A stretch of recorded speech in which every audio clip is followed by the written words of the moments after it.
On 31. Are we on? One? Oh, we are, I'm sorry. You guys are waiting on me, aren't you? Sorry, Jen. So I do have on there discussion of the landscape at the health department. So I had asked Seth and Chancey is the facilities manager, to get some information about that, because we've got a lot of overgrown trees up there. We've got some drainage issues. We need to do some cleanup. And so they got a quote. We thought we'd have another one, but it came in substantially higher than what I was even anticipating. And I know landscaping is very expensive. So Chancey and Marcus and I have come up with a plan. Think we can do some of this in-house and get it taken care of. So.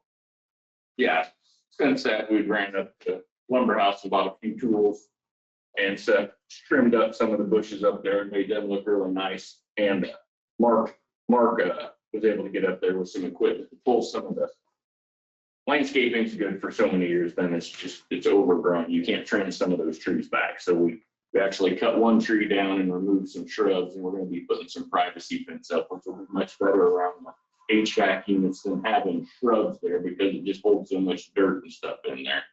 And try to clean that area up on the north side of the building, and we're going to order it's kind of beige colored like the walls here, privacy fence, and put a 4-foot privacy fence around the air conditioning units where they were hid behind the shrubs before, and put that there as a screen to keep stuff from blowing in there, but still allow visibility out the windows for the people that are in the offices there, at a fraction of the cost of what the landscaping was going to do.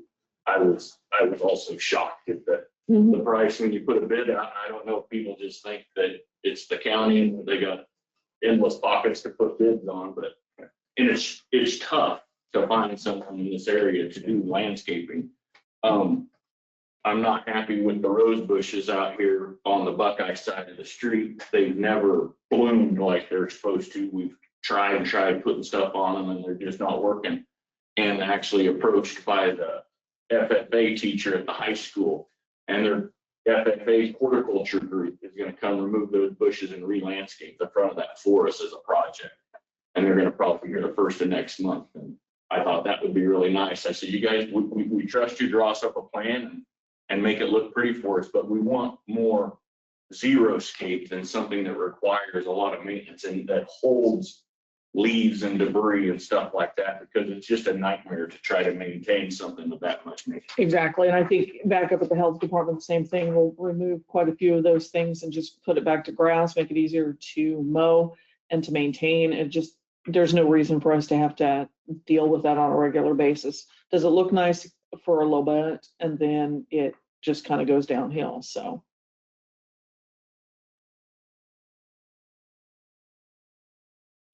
$16,000.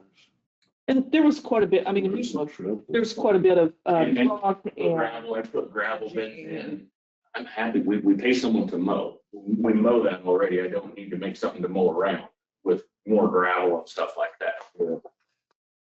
Yeah, this is going to take some time to get it done, just so you know, because we are using the highway crews, and I'm not going to pull them off of a project. But and plus I don't want them on the grass right now anyway, because they'll ruin the yard and the sprinkler system and that kind of stuff. So, but it'll get accomplished. So. How much think you're gonna spend just doing it in-house? I don't, what's that fence gonna run us alone? We need to determine. They're pricing the privacy fence, and we're gonna go with the zero maintenance vinyl colored privacy fence, so we don't have to stain and have post rot and stuff like that. Yeah. And it'll match the trim of the health department. That's right. Unit would be there. And it protects our investment in the new air conditioners behind it. Yeah. You know, it's a shield from debris hitting it and blowing and all the other stuff. So it's a needed amenity to the building to add the privacy fence around there. And it's only about 16 foot, 4-foot privacy fence that we're gonna put up there. That won't be too bad. So I mean, I would say 5, but I don't want to be held to that. So Lumber House is quoting. Shane Hawker up at Lumber House is working on a bid for us right now. And it's gonna be You'll be fine. That's right. Yeah, That's right. yeah. And I'm getting Seth more involved in working on these projects, and he's taken ownership in what our buildings look like on the outside and on the inside. And that's a big step for us. And that's what we pay him to do. And he likes that he's doing something that everybody drives by and sees. I did that. If you want to know what I did today, go drive by the health department. You know, that's what we accomplished today. So that's nice also to let people see that he is out working, and that's more public than when you see him behind the jail replacing plumbing parts or something like that. Sure makes sense. So it's a work in progress in case anybody asks. It doesn't look the best right now, but we're gonna get there. Yeah. We're gonna take some pictures of the kids when they do the landscaping up here. It's been a top thing with the roses, and they're gonna take them and try to rehabilitate them and put them other places. They're not just gonna go in the trash with the roses. They're gonna pull them out, maybe give some to the city to see if they can do something with them in their own. But they've never bloomed and greened up like they were supposed to, and I just think they're sick and sickly, and it takes somebody with a green thumb and this doesn't. Testing with take it down to extension office, K-State, and test the soil around it. Yeah, no. We're gonna use all the tools you can. That would have been up to the landscaper when they were putting the project together, to my way of thinking. And if the soil's bad, are we gonna remove them, add good soil? And Well, that's It's just a lot that's the way it works. yeah, So that's why you go by some houses and they've got beautiful gardens, or you go out to Eisenhower Park and you go other places and you see something that absolutely. you thought would be real nice. So.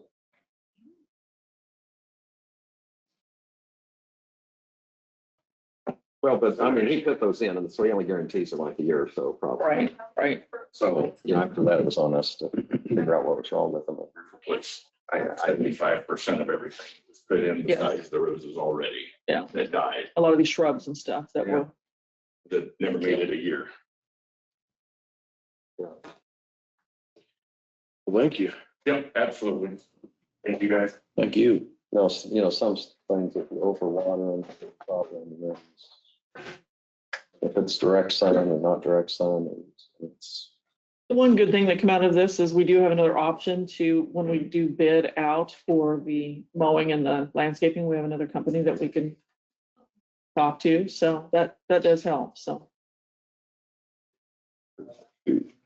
But the landscaping is important, and if you can, and everyone's after, how can you get it to look really nice without doing a lot of. Sometimes those things don't really hand, but I mean, I don't see us hiring someone from horticulture back. No. Everything looked pristine. Exactly. And Seth only has so much time on his hands and that to take care of it. So. I did that in Manhattan. I hired somebody to take care of the lawn and stuff and Uh-huh. make sure it's taken care of. And it was kind of expensive, but I thought, well, I don't have to drive up there and save a fuel. Excuse me. But anyway, I would take a peek once in quite a little bit.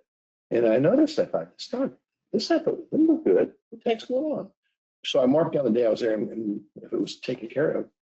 And he charged me for those days, but he wasn't there. Oh. So I kind of called him and said, are you sure about this? And he kind of adjusted it. It was fine, but you really got to be around to check stuff. That's good to check it. You do.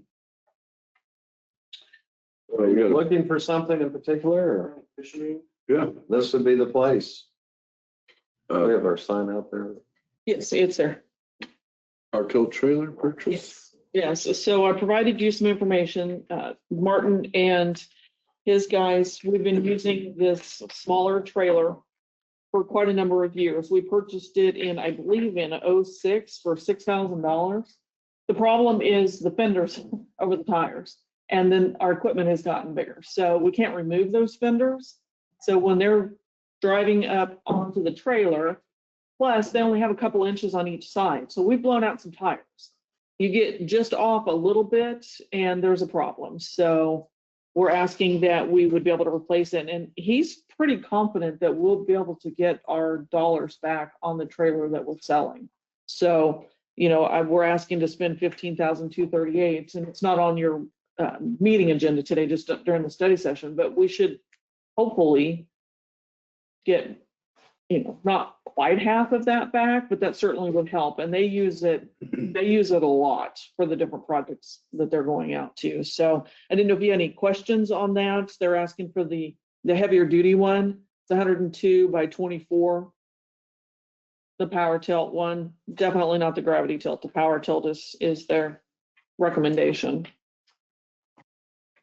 And there's a picture of the current trailer in there right now, so you can see it.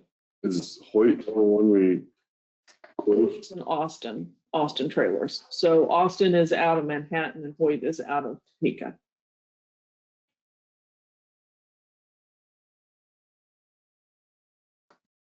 Like you got sufficient bids on? That's what they were able to come up with on the type of trailer that they wanted. Do you know of another one that? No, I'm just asking to make. Yep. Nope.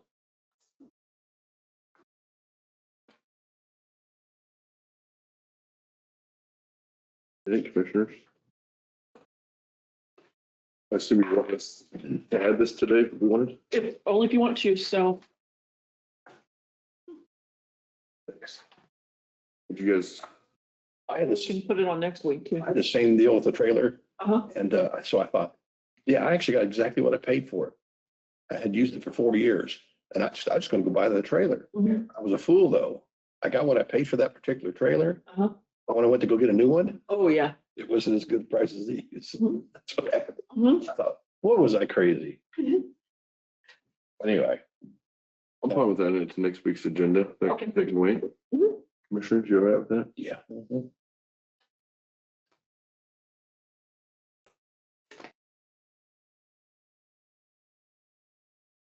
A little early, John, but Sure. if you want to get it out of the way, come on up, man.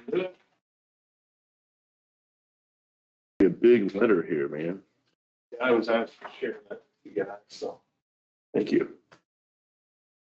Kind of a reminder of it's not just typical every call you make.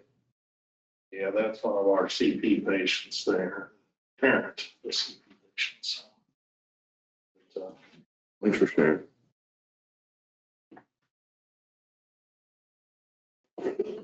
okay, we're ready to get started. We'll talk about health department stuff first. We're in the process of working on WIC budget. It's time for that. It's, as you can know, a federal program, so that's timed a little different than the state budget for that. So we're working on that. And we hired a new WIC clerk, so we're fully staffed now in the health department. So she is learning the process, and it kind of comes at a good time, I guess, because she gets to help with the budget and go through that. So it's good training for her. So it's Haley White here is who it is. And so she started the 24th, and I think she's going to do a great job. It's a great addition to our team up there. So on April 13th, the health department received its first breast milk donation, and I think I mentioned that before that we started that Oklahoma breast milk donation program. And so we did have a mom that brought in 3 full grocery bags full of frozen milk. So that was a huge donation to be made. So that's starting to get known, and we're starting to see that grow. So 7th annual community baby shower will be held May 7th. Sarah Hall, pregnant postpartum women up to 12 weeks are increased in 10, and I think we have 19 so far as of a couple of days ago. I didn't check this morning, but registered for it. And of course, you don't have to. We prefer that you register in advance, because then we can properly, do the food and stuff, but can't just show up and attend as well. You don't have to pre-register. So.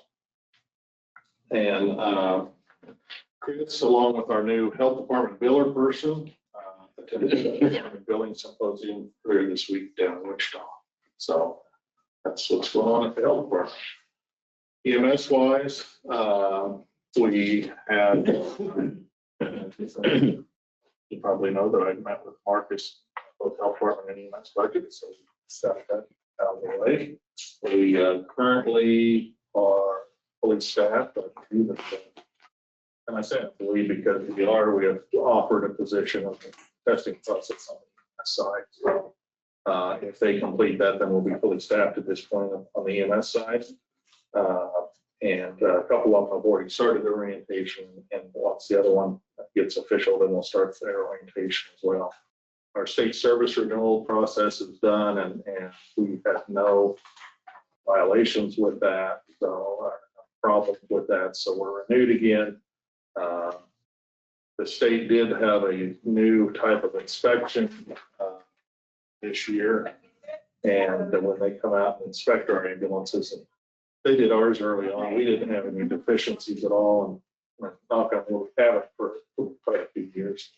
But that wasn't the case in a lot of the state, and the state come up with a new fine system in the past, or in the recent past, and they came out with a list of what the fines would have been. They said they're not going to truly fine anybody this year, but there were thousands of dollars worth of fines for things that were found on an ambulance. And you know, some of the stuff is legit, some of it's a little overkill as far as I'm concerned. You know, some of the stuff that they say, you know, if you take some bandage and it comes in a sealed container of wrap, and you undo it, and kind of like Ace wrap. If you don't use it, if you just use a part of it, you can't save it. So most places will just keep it because they just use a small piece of it, and then they used to again that if it came wrapped up, that has to be how it's stored, so you have to throw it away. So there's a lot of waste in that. But anyhow, so we'll see what happens with that. But, we don't have to worry about it at this point. We did have our new monitors, and I think I mentioned this before, that our new monitors had some new monitor issues that had to be returned. So we kept our old ones, and we have our old ones using those. We should have the new ones back. So soon. So I look forward to that. MIH is going well.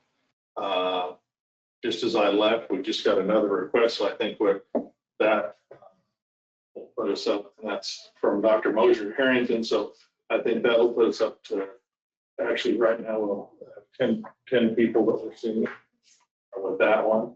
And that has been what we've carried throughout. It's about 9 or 10 people. We'll graduate some, and then that's just our load. Our typical load right at this point is about 10 people. We've had over 120 visits so far for the patients we've seen. And again, we started seeing people second week of December. So it maintains a pretty constant number of people. We will, and I think I mentioned this before, but we'll be presenting at the EMS conference in Manhattan this year in August. And later this month, on the 21st, we will be hosting the KIMSA, which is Kansas EMS Association, Missouri EMS Association, and Patterson Foundation that did our grants at the Vice State Grantee meeting. We're hosting that up at our health department meeting on the 21st. So we will have quite a few outside people coming in for that. Working with KIMSA on the training requirements for CP endorsement.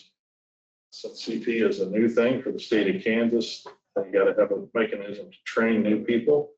And we're working with the Kansas CMS Association on developing, actually, myself and Alex have developed the training program for it.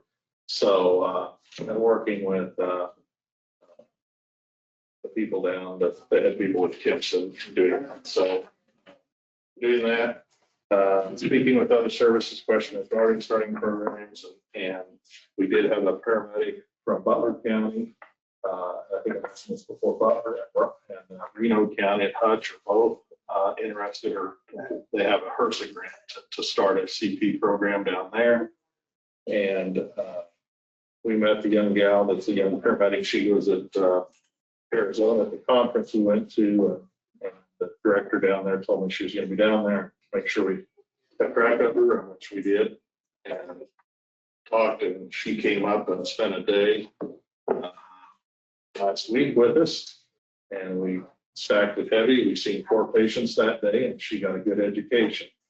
And so she was here for that day. So that's what we've been doing. And I did give you that letter that was presented to from a CP, actually from a parent, a CP patient that we've seen down in the Hans area. And then, when we went for our last visit for that person, they had this typed up and asked us to share it with you guys. So they're very happy with what was done for them. So that is what I got. Unless you guys have any questions. I don't believe I did. We do have a little yard work that's going on up there. Little bit. We're trying to. I've just heard about that.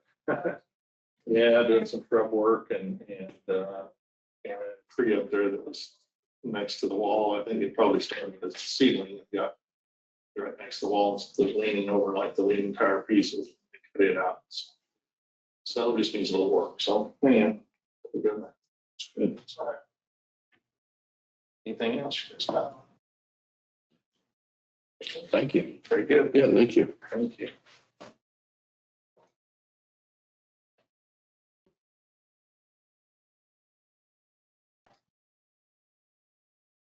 I do have a question. What's EMS between EMS? I think that's a misprint. Okay. Yeah. Like we got a Yeah. different program I don't know about. No, that makes sense. Yeah, No. I'm not trying to poke holes. I know. I thought maybe. it Well, was a sometimes there's a different program. surprise, you end up, wow. Never know. I was thinking like medical family care or something. Like, what is that? No. I don't know what that was. Oh, it makes sense now. Good.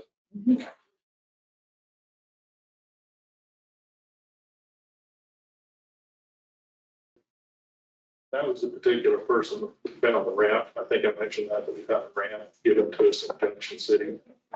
And donated it to us for free at 35. And Oh, wow. That's nice. And we've seen it on Facebook. And this person wanted to get rid of it. He called it right away. I did. 2 days after we got it, picked it up. This patient needed it. So we went and put it up at their house. So volunteers from the area. They're using it. We said if you ever don't need it, just let us know. We'll come take it, give it to somebody else. So I really believe they will. So yeah. Nice little- On another note, I'll just let you know that we're getting closer to having the tower equipment completed for our 800 radios. I've got an inspection next week on both of the tower sites. Both sites are up. And we've got a few little odds and ends that we'll have to take care of. So hopefully, knock on wood, I know I just jinxed us. Everything will be completed with this project by the end of next month is my hope. So we'll see. But so far things are going well. They're both up and running. We haven't found too many issues. John's crew's been out, Martin's crew's been out, law enforcement. So things seem to be going well, actually. So where are the locations, Janelle? so north here and then down at the railroad yard in Harrington. Okay. All right.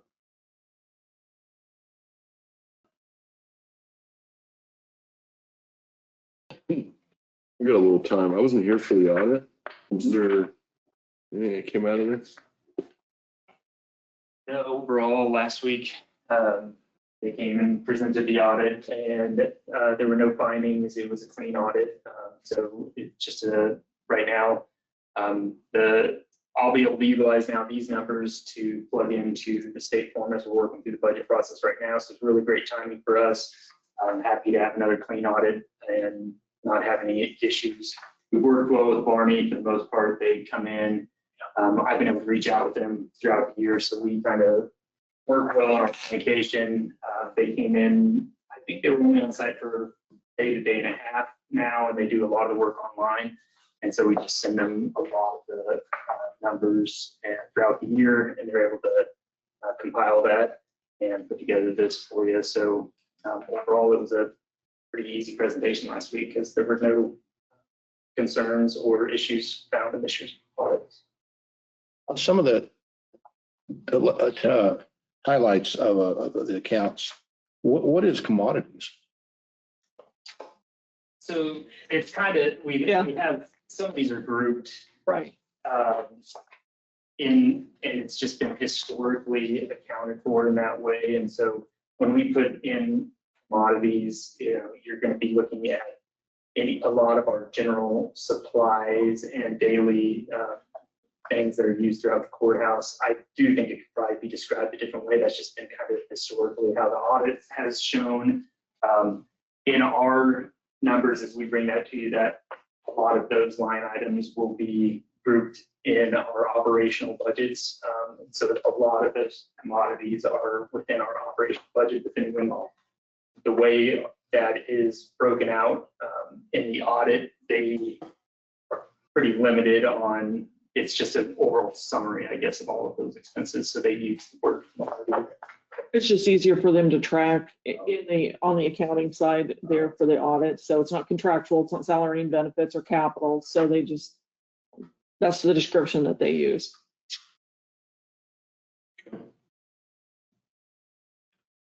I did notice on obviously I would look at the detention center's expenses Mhm. and how it came out, and it was over. But I have to understand that it's because there was more usage after the budget was made. So Right. the facility was being used more by the county here. Mhm. That's why that budget was up about $30,000 Exactly. over what was really appropriated for it. Yeah, that, fortunately, we do our best to estimate some of those numbers, but based on when it's a usage, Yeah. there's some of those that are somewhat out of our control. Sure. And so as, depending on how many people utilize the detention facility in that year, crime rate was, and age groups, then obviously that can be adjusted. So we do our best to try to track that over the number of years as they come in and present what they think we should budget for. But obviously those are some of those types of costs that we don't have a lot of control over, because it just depends on the actions of the general public. So Right. What the judges What the commit them to and the length of stay. And so, and we're working on budget now for 27. So it has to be set by a certain time frame too. So it's, again, our best estimate based on past history.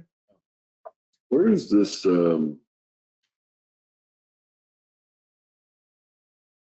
didn't even know we had I'm a state health written, all right? I didn't know we had a mental retardation fund.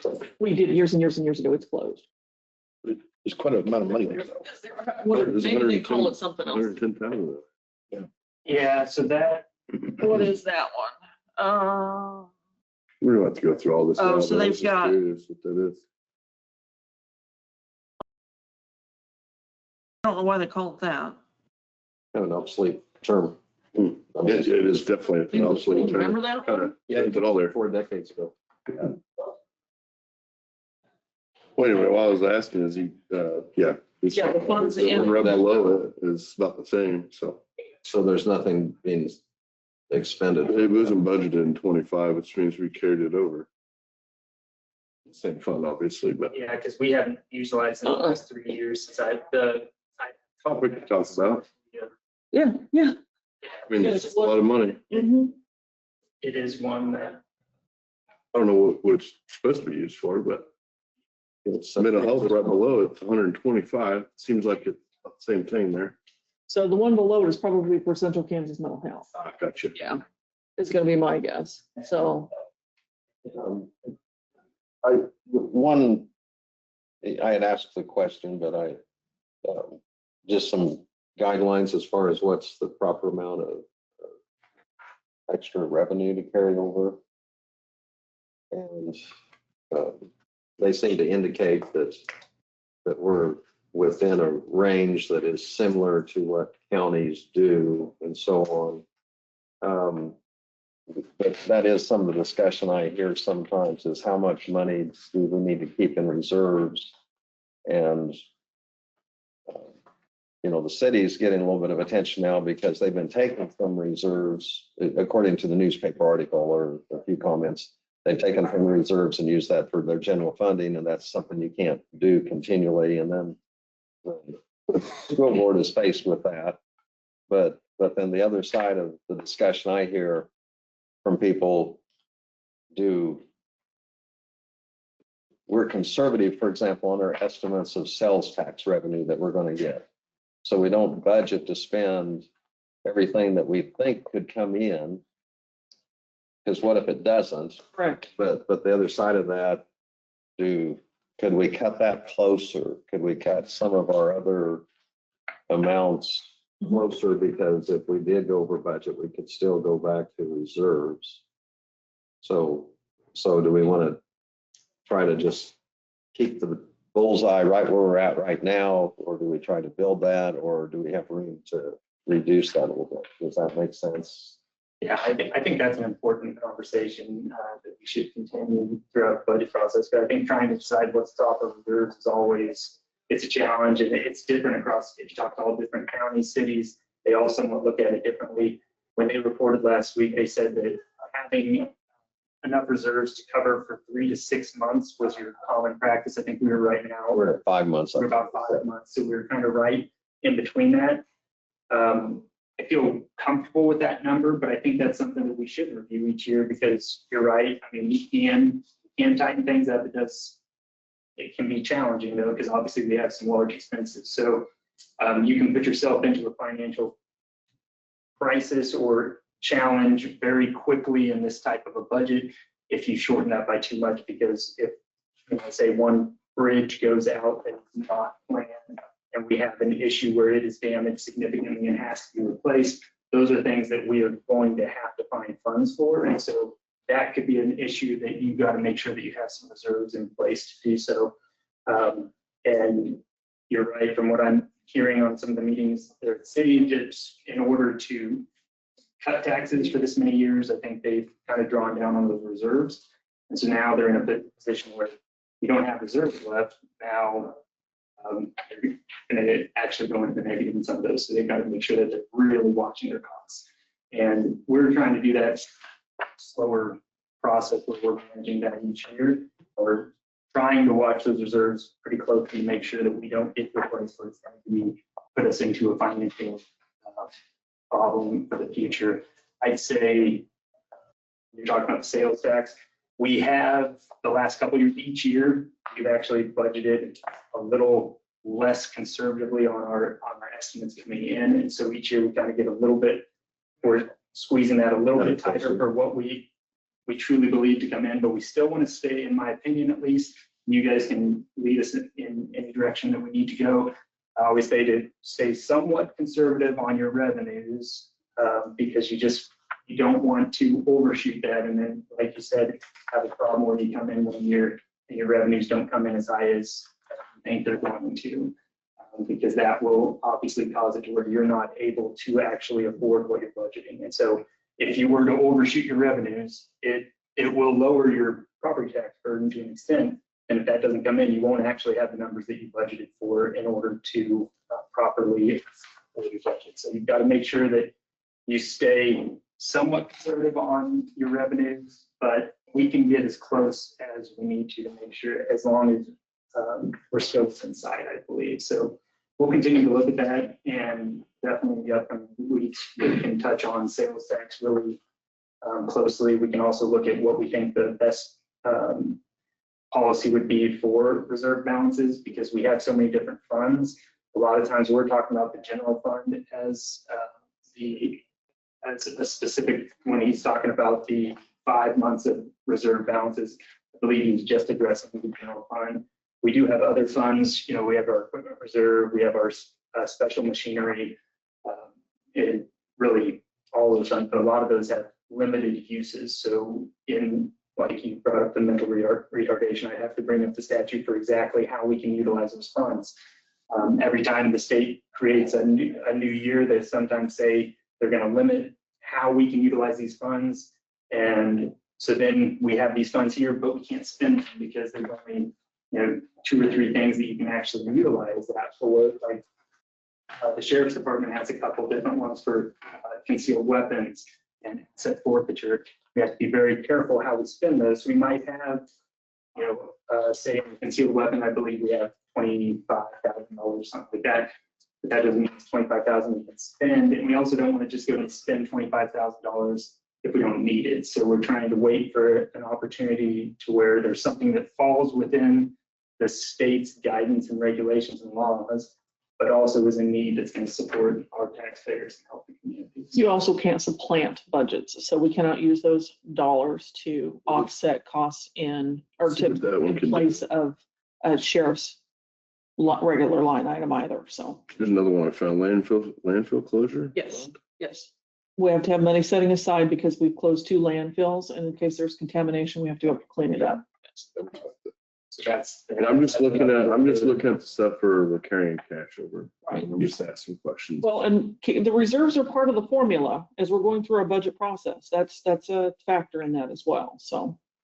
So Janelle and Marcus, when the public looks at that statement sent out by the treasurer's office, it leaves these funds in there. It looks like the county is just really doing really quite well. But it's kind of deceiving because it looks like, what are you guys sitting with all this money in these funds? Right. And hey, we're out here hurting, that makes it a little bit, it's not, but on the other hand, if you look at how long we're obligated for obligations for money, we're clear out to 2045. Right. So there needs to be money set. And then also studying the other night on this, like you just said, the state is very horrible on you if you go over your budget. It's unforgiving. I mean, it's a real penalty. In fact, it's a felony, I think. You go over your over. Violate cash flow. Right. You have to make your But year-end right.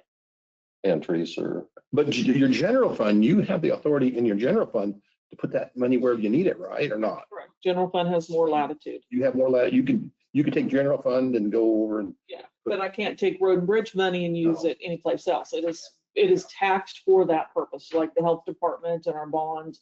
Sure. And that, so.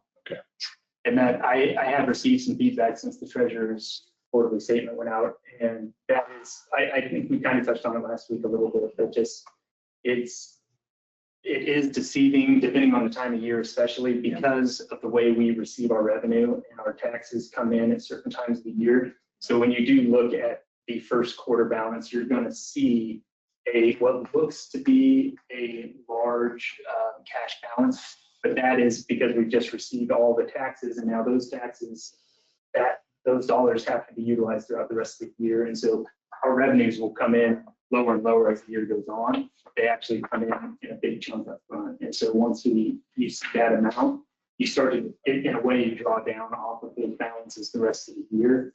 And so, yeah, when you get a lot of feedback, a lot of times it's at the first quarter because they're seeing this really big number, but then throughout the year, that's actually what's helping cover the entire budget for the rest of the time. So that can cause some confusion in the public sometimes.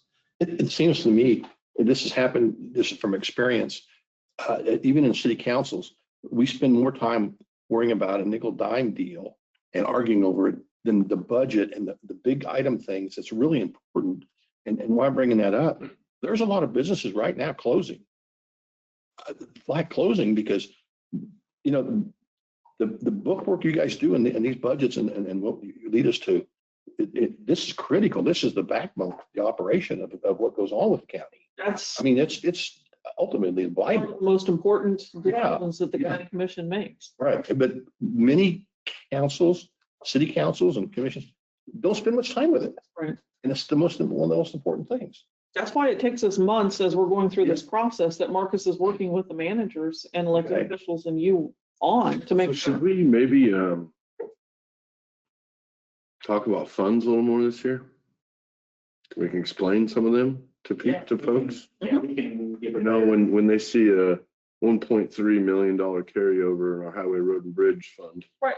Why are we doing that? Well, we have a capital outlay plan for all I don't know if that's the right way to say it, a road and bridge plan. Right. It's a capital asset in a way, but anyway. And this is why we're carrying that over, because this is what we got planned. I don't know, maybe if we just explain it. Yeah, I think we could present, just really go through all the funds and give an explanation of how they're Let's have utilized. a fun day. Funds. Yeah, day. we'll give a presentation here and go over all the funds. It's We like that. We see all the funds together. It looks like a lot of money. But it's like having, 20 different businesses. It's gonna be They all have to separate out. It would be fun. As I alluded last week, my thing was a cash flow situation. Right. Because you can look at all this really can confuse you. But if you get in a cash flow position, that's you guys, we will all be scrambling Right. real quick. And that's the thing I always want to make sure. What do we add? What do we subtract? And which schedules do we really concentrate on? for cash flow, just to make sure that we're safe. And statutorily, we have to follow cash basis. Yeah, yeah. I think we do need to be kind of careful. I mean, I know I mentioned what I'd put in the paper or read and kind of heard from some others, but I mean, I know our cities like Abilene, where I live, they really do a lot of time looking at the budget and spend a lot of time and go through a similar process. And, Right. and the example for them that always came to mind is they needed to raise water rates or they had issues at the water treatment center. Well, you can't take money from the general fund and sweep that over to take care of something that's going on with the water department. It's a standalone, and we all have things like that. And I know there's probably things with the school board that probably John Holgren knows more about that because he's been on the school board. You know, that it's different than what cities and counties do, similarities and similar processes, but you know, each one kind of has their own characteristic and guidelines that, you know, they have to follow. So it's,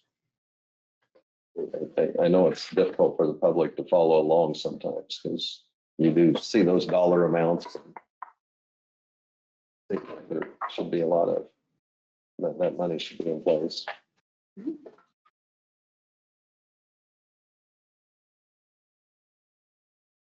Good job, you guys. It's the paper out of the way here. You want to go back more on the budgets? Discuss that sometime, or I do. I left my book at the office. I think we're gonna be going over this pretty soon. No, I just got it today. So I just kind of briefly looking through. The biggest one was that fund. I was just, what's that for? Right. And the only thing I'm looking at here for everyone to understand is I'm looking at the actual versus the budgeted amount and why are we carrying that? And then you go back to 24 and we carried it there too. So just asking some questions. No, if you give me a week, I think I'll have something for next week, probably. Something to look forward to. Whatever time you want. I do- But no, do we need to put it in a work study Mhm. session, I guess, is what I I think was thinking of, or. I think we do for the funds. I think it'd be good for the public to understand some of those special funds. So, you know, we're getting ready to start your budget meetings with outside organizations here now, not next week. Marcus, do you have one next week? Or the week after? We've got, I know Brock will be in next week, or he's scheduled to be in next week for the department update, and we may have one outside organization, so we'll start with that. But then we'll be meeting with you will be meeting with the department managers and elected officials to go over their budgets. So maybe we could roll it into something like that, or do you want to carve out, 30 minutes to talk about a specific fund or set of funds or something like that?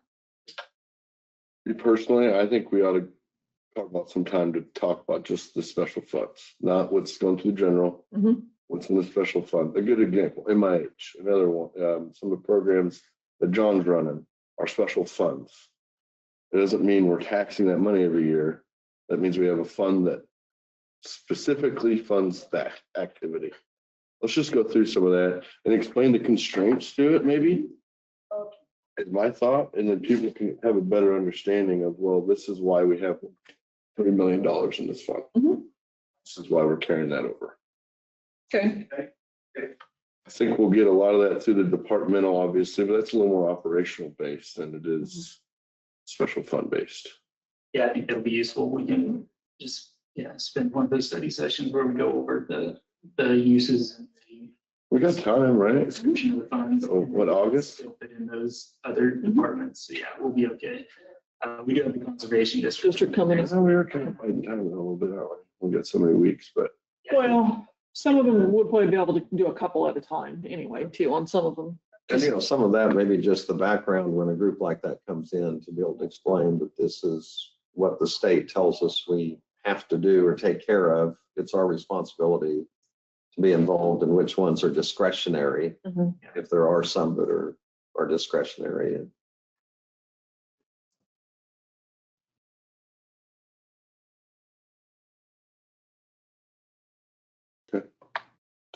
Well, Marcus, and I'm always amazed when a question comes up, you kind of, it's more than on your fingertips. You've worked with it enough. You Got really that. know it. He's got that, so. And I know sometimes I'll ask for a question just more generalizing, and I appreciate your very conscientious that you want it to be specific on the answer and not generalized.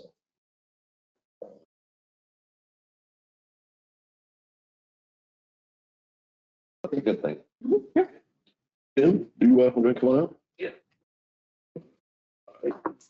Right, Tim Hamilton, Planning and Zoning. Today, Commissioners, you have two CUPs for consideration, action items today, and then a text amendment that I'm going to kind of discuss. And you don't have to take action on that today. But the first conditional use permit is for Gary Schooley. This is for a CUP 26-03. He's operating a bed and breakfast at 2321 West Detroit Street. This was originally approved under CUP 2207. And on April 16th, the Planning Commission and a public hearing recommended in a 7-0 vote to approve the requested expansion. This would include an addition that includes 4 rooms, 4 additional rooms. No public comments was received at that commission meeting. Requested action would be to approve CUP 2603 with the conditions that any future expansion involving increased parking space would require an additional CUP. He submitted a revised parking plan. I think that I've also included that with your setup with your set for the site plan that he submitted. And he's, I think that he's got more than enough there to accommodate not only what he's doing now, but also if he wants to add maybe an additional room or 2 after that without having to go through the CUP process again, he can do that. So with that, if you have any questions for me on that. You had a request, or what would you call it here? A change? Amending the zoning regulations? So that's the text amendment. So Okay. yeah, the CUP is actually on your agenda. He was just. No, yeah, we can go through that during the meeting. You I want to- was wanting to know about the text Okay. amendment. All right, well, this is an amendment. What spurred this on was last year, we had an applicant. It was never heard because the applicant ultimately withdrew the application. They submitted an application that said one thing, and then by the time it got to the public hearing, that request on the application changed to, and so they wanted to add more things to it that, I felt weren't, or modify it in such a way that I thought was, or that the Planning Commission thought was a little too, didn't seem like it was correct to do because there wasn't enough information that they submitted for what they were ultimately requesting at that A hearing. little more vague than what Yeah, they just, wanted. Yeah. So what this amendment will do, this is to Article 14, this is for our plan approval guidelines.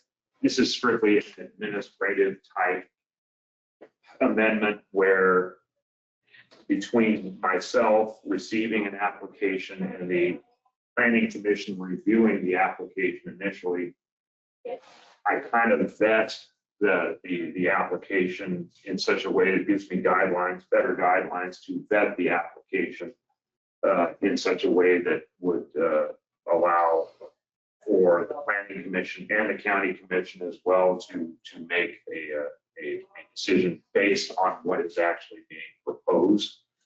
And so basically what I've done in terms of what we've added or the Planning Commission is recommending is there's a process, we've called it the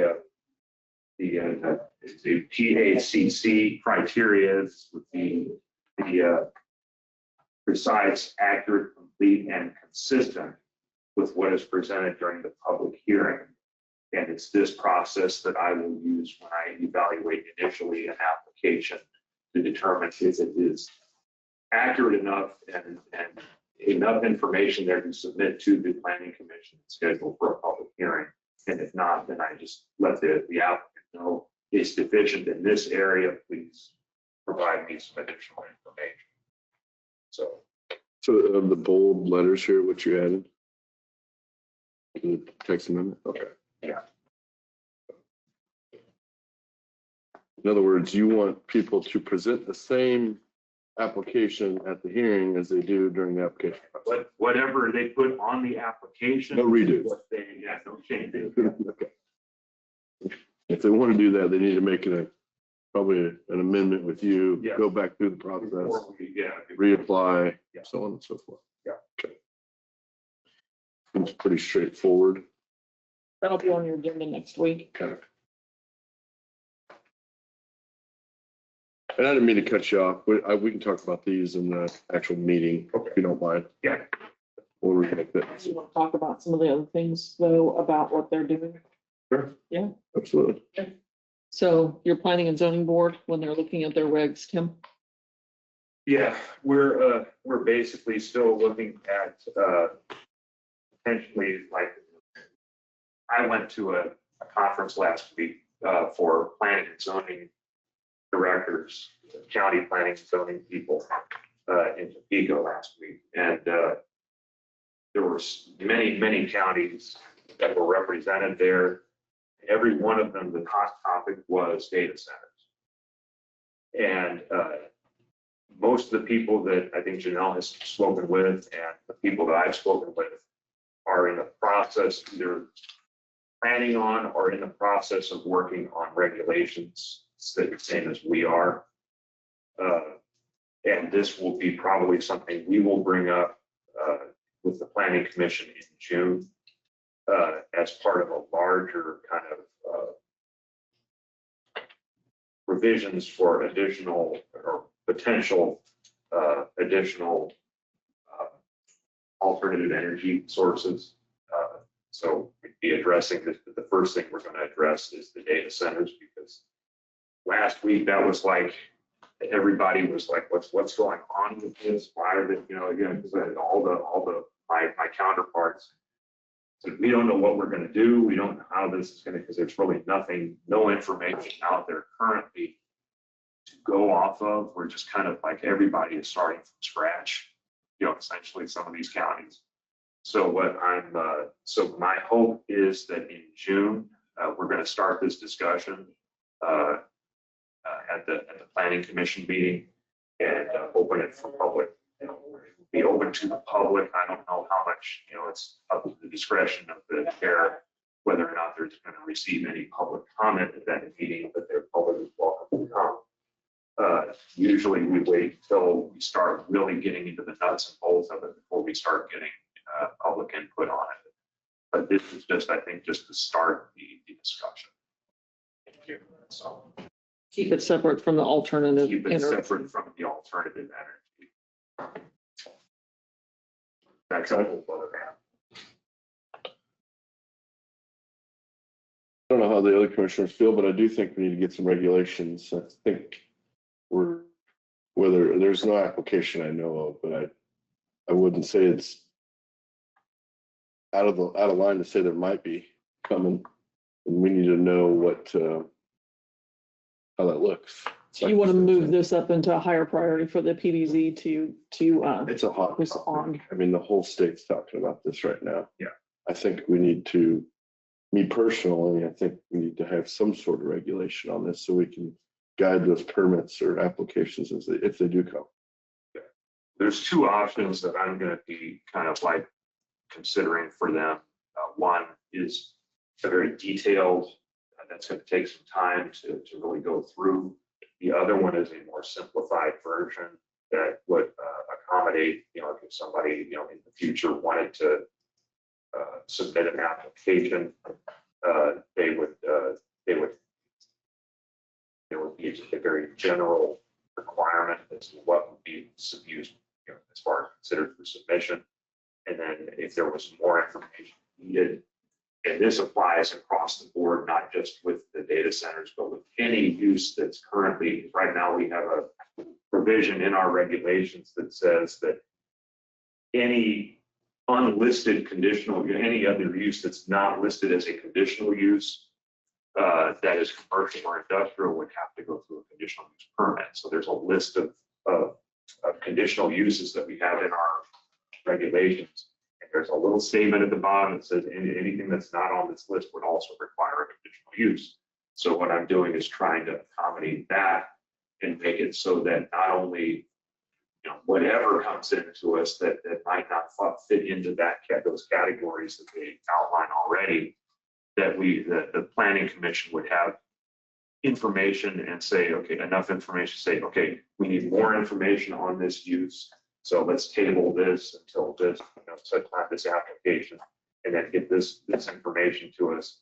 And that way it wouldn't hinder due process requirements. And I think that would help. So like I say, the two options are the more detailed one that's going to take some time to go through, or the more simplified version. And so what I'll do is I'll present you guys when all is said and done. What I'm going to do is I'll bring you the recommendation of the planning commission, but also give you the other option as well.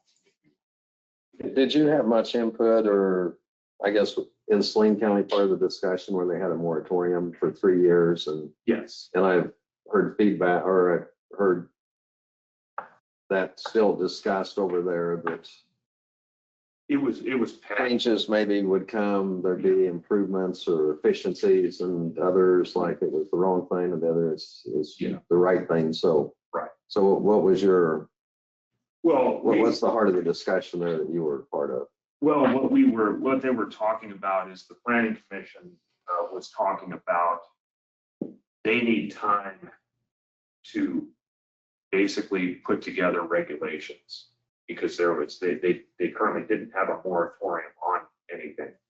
So this followed what they went through with the battery energy storage system application that was ultimately denied by the county commissioners.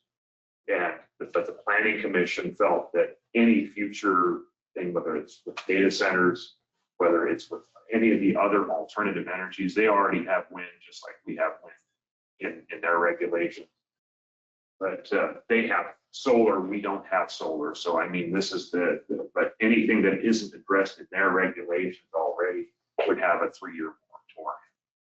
So hydrogen cells, nuclear, little small scale nuclear cells, whatever, that would be that's kind of like the up and coming potential over the next few years that isn't currently addressed would be addressed over that 3 years. So that in our regulation, it would give the planning commission time to hammer out each of those individual uses. And so what they're going to do, though, the way their moratorium is set up is once the planning commission has submitted something to the county commission as far as a resolution for, like, let's say the data centers, then that and the county commission approves it, then that moratorium on data centers comes off. Could be lifted. Yeah. And take an action to lift it, but Right, it could be. and that could be like within 6 months, it would be like from the time of moratorium of 3 years. And then you have, like, if they get it done in 6 months or something, then that portion of that moratorium would come off if they get it completed. Would that be helpful for our planning board, or is that's something we need to discuss, or? Well, it's going to be coming up because our moratorium, we had the 2-year moratorium is set to expire in July.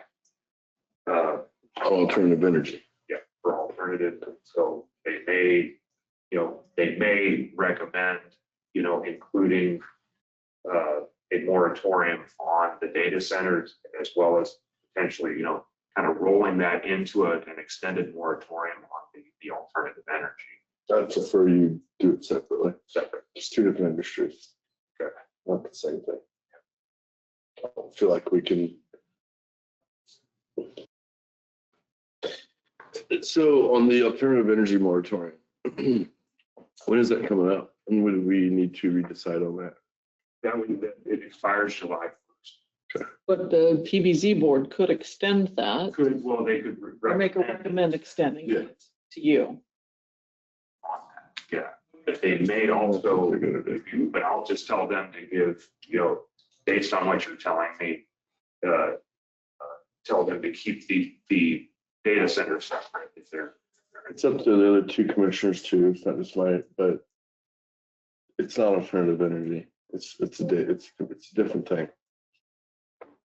Now, one thing you have to keep in mind is that there are some, and this is what I've learned last week, that sometimes these data centers, in an effort to try to reduce the dependency on the local grid, what they'll do is they will have their own alternative energy that we might not be addressing to help power that. What constitutes an alternative energy source? Is a generator that runs off natural gas an alternative energy source? The alternative energy now in the modern sense has to do with either solar, small scale nuclear, small scale hydrogen, that type of thing. Okay. And there are places, I think in Virginia, where they've had these larger facilities where they carry small scale nuclear reactors to power those. And we don't have anything like as an example, we wouldn't have anything in our regulations to address that because that's a whole separate matter. So, but they do have that, just to keep in mind that if a proposal comes up and there's nothing, that we have in our regulations that says, okay, well, the standalone energy source that you're looking for isn't addressed in our regulations. That's just be prepared for potentially that could be, What would you recommend then, Tim? It just depends on what they would be proposing as an energy source. But you would handle it through the And we would CUP. handle it through the CUP. You could probably handle it just straight through the CUP. Because in all honesty, the smaller stuff, the small scale stuff, it's on site. It's not something that's going to be like, spread out over multiple sections of ground. It's just going to be, I'm talking about the energy source. Yeah. They're going to be using. Are we putting ourselves at risk though? I mean, do we need to? Because really even the surrounding counties, their moratorium could be lifted at any time if they chose. But I don't know, do we want to avoid being in a situation where somehow something would get started and then it's like, well, you can't start putting rules or regulations on it because it's already in the application process. So to protect ourselves, are we putting ourselves at risk? By not having anything? By not having it in there, Yes. yes. I would say yes. Yes. Yeah, probably so. I don't know how you guys feel, but I would think we need to direct the board to, this is coming. I'm not saying we have a deal. I'm saying that the data center conversation is happening. It's live. We need to be We prepared. need to be prepared, like I said earlier. I don't know how you guys feel about that, but that would be my direction for them. And what we could do is potentially, that's one of the reasons I think that we had originally kind of lumped them all in together into that one consideration for resolution. But what we can do is word it. I'll see if we can find some way of wording it where we can keep that separate and just address the power sources as a separate. I think you need to look at water too.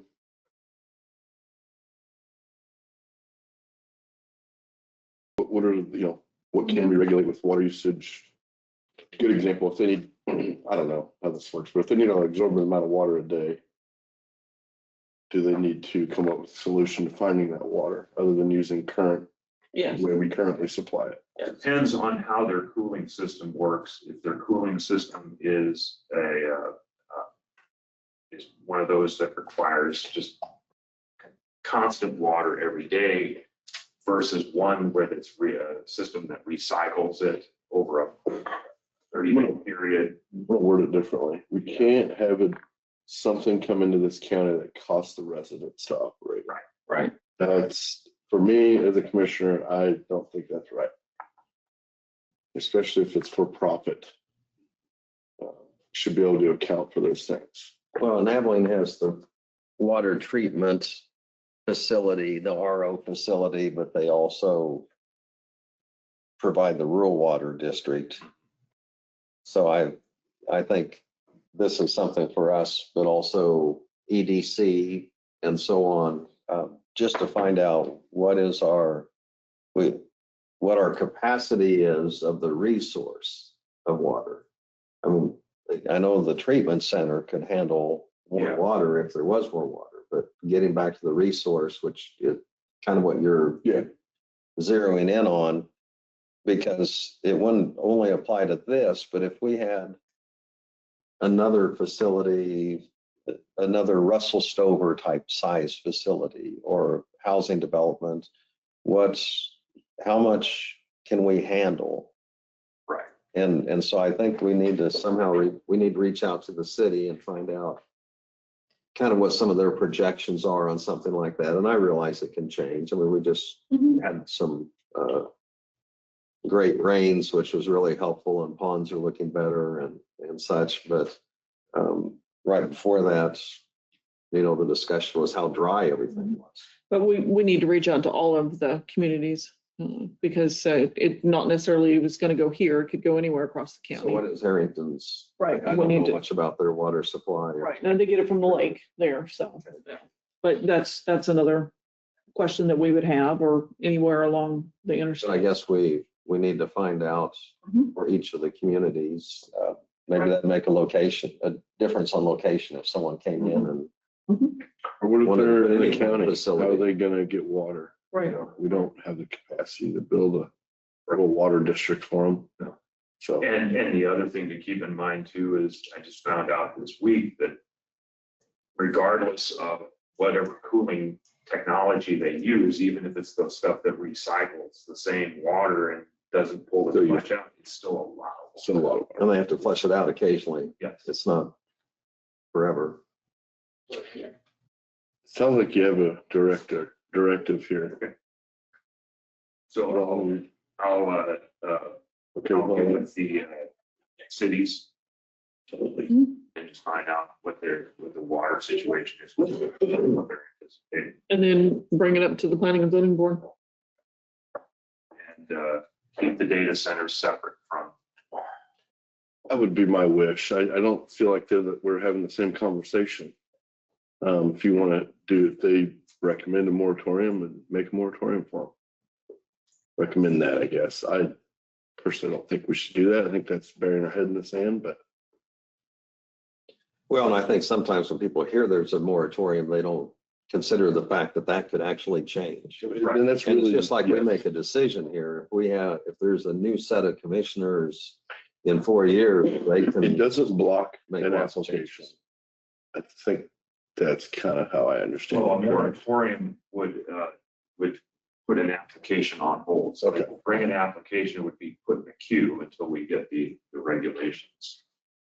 But it's just a delay, I guess. I don't. Right. It's a very good. We just need to complete our due diligence and make sure the regulations are in place to move forward.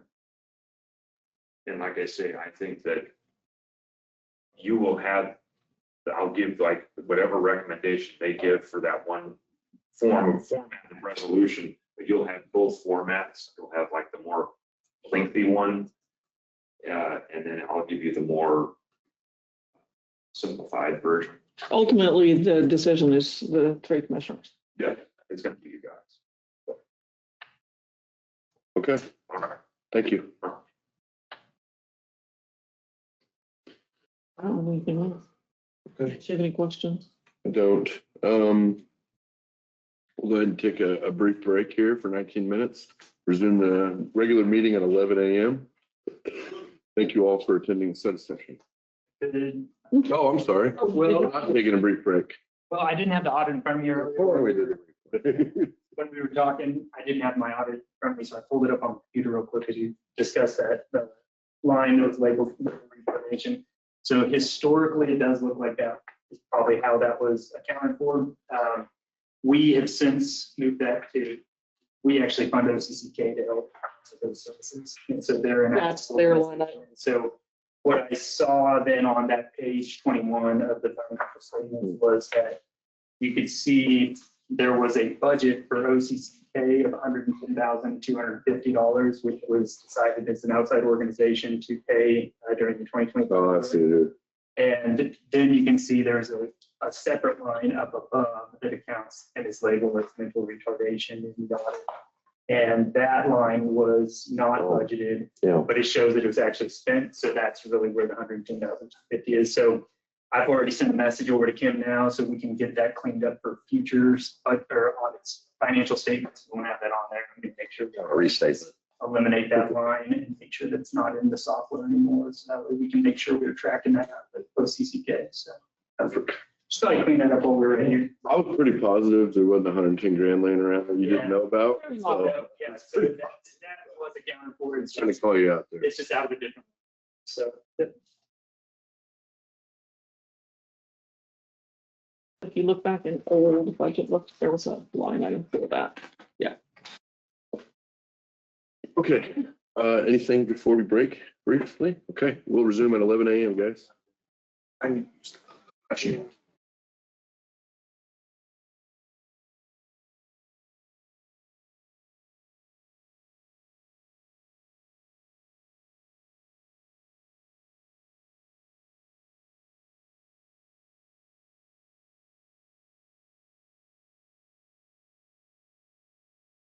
Let's see your peers, you guys want to, okay.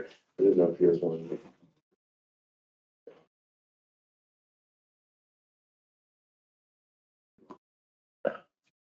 Here's who, here's you.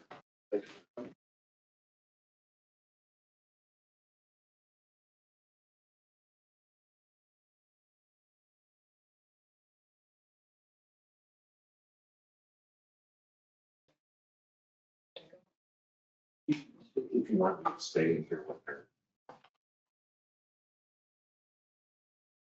That's okay. So you got mark this stuff.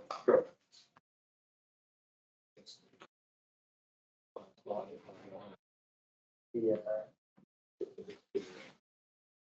How's this off?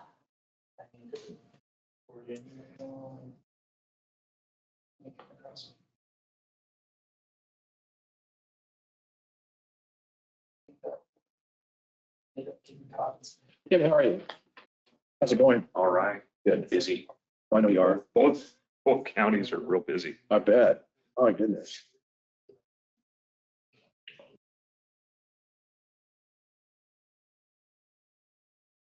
At least we're getting some moisture anyway. It looks like we might get some more to. Oh, yeah. Yeah. It's kind of clouding up a little bit.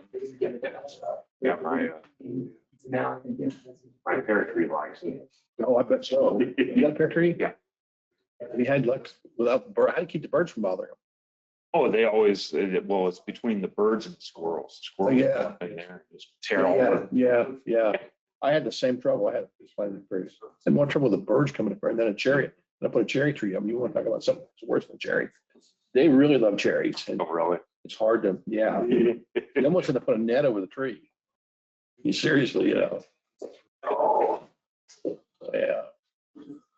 How's it been, Tim? all right. Good. Yeah, I've got outpatient surgery tomorrow.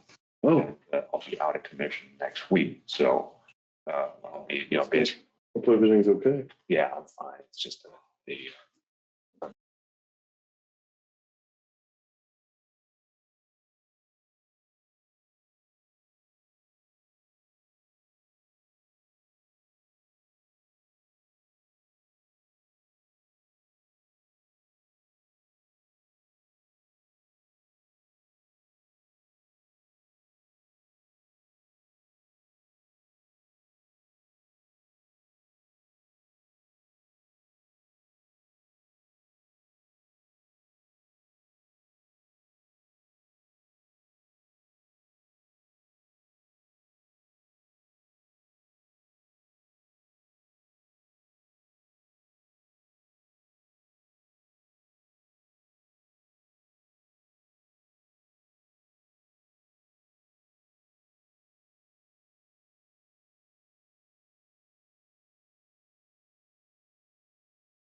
but yeah.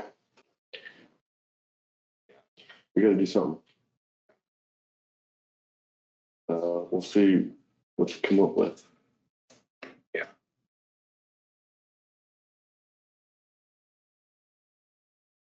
No problem.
Yeah.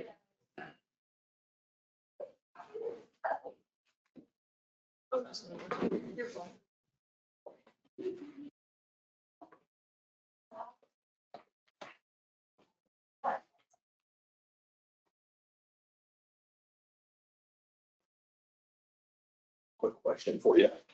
CUP for the. I didn't see anything. Okay, I don't know if I know discussion, the trouble was, but. I didn't see anything in there. Okay.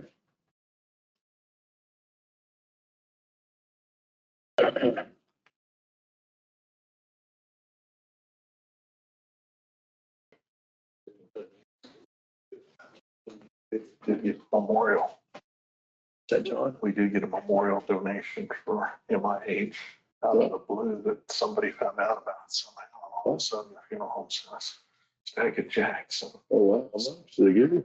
It's $200 some altogether, but we put it over to talk to Marcus and then we put it over to fund the community foundation. So if something comes up in the future, then help somebody buy a walker or wheelchair, share with that money. So That's we nice. didn't put it out there as a donatable thing, but somebody heard about it. They're gonna do it. So we may get others too, so who knows, but I don't know, we need one donation for MIH out of the blue. Oh, really? Yeah. Okay, So, the foundation, fund the foundation, so. okay. That's probably the best thing to do. So, So how much? there was 200. I put my staff report together, so what we've been discussing. Yeah, say 200,000. If you're somebody, that's where we'll put it. Well, you know, just because I look at obituaries more than other people, just out of curiosity, because I mean, even like this last week, I had a classmate at Salina, so I just watched that. There was one I was reading for Solomon, and all of a sudden it's saying that all the contributions should be made to this Solomon Community Foundation, the community fund.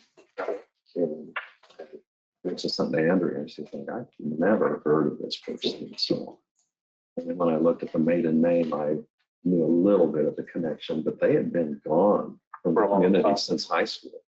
Yeah, you just never know. And, I don't know if it amounted to much, but then every little bit helps. And it's Yeah. like, That's right. I'm like, wow, that's great they thought of it. Yeah.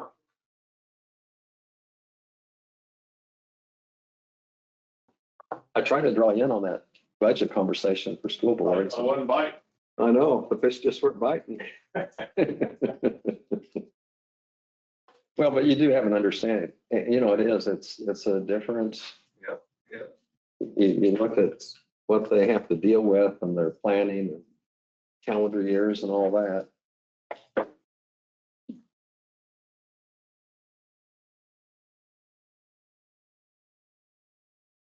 Like every other group has it. Where is, Yeah. Aaron on our procurement policy? it's on his radar. I know that because he and I had a discussion about that. He's out this week. Okay. So I will, next week, I sent him an email and asked for a conversation. I will remind him on that, so. 'Cause you didn't have any other changes or see anything else? No, I think we need to. You want to have him review it first? I just asked him to review it to see if there's anything What this. on the legal side, but It's something here to this. I don't know if there's really going to be That's a screw much, loose. so We got a screw loose. we can put it on as an agenda item. Take it down. We have a bracket here. Patch fix it or something. Can't hurt. Something. I just don't think there's anything in there that we can't do. Slide out drawer is There's a bracket. Okay. broken. Well, Oh. That's not on this. All right. It has to come out I here. Now, see how that's screwed. will, Okay, I'll put in a ticket and get Anything I can do to that. help you. Yeah, thank you. I appreciate that. I'll just try to put it on It's. study session next week and then the following week, Kenny, for approval.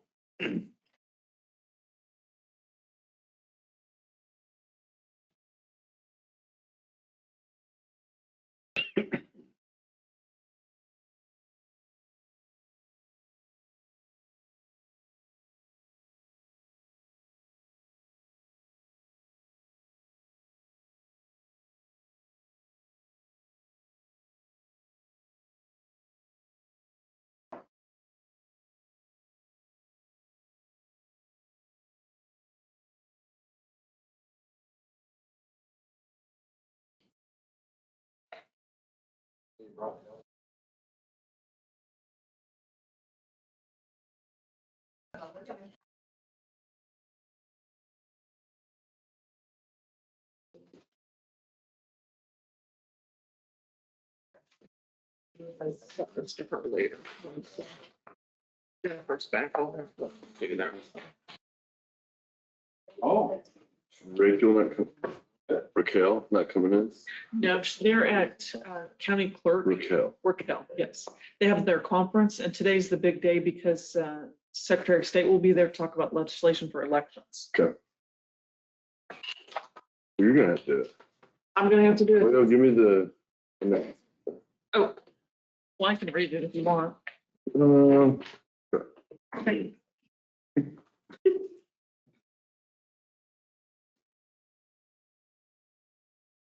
It's just from Tim. We can have him do it. yeah. April's meetings. Nice stuff. My stocks were down, so I thought the market must be down. Look at that. It's up 688.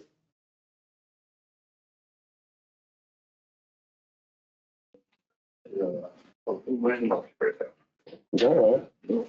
Well. You can't make money, you can't lose it. I'm gonna invest in something a little different.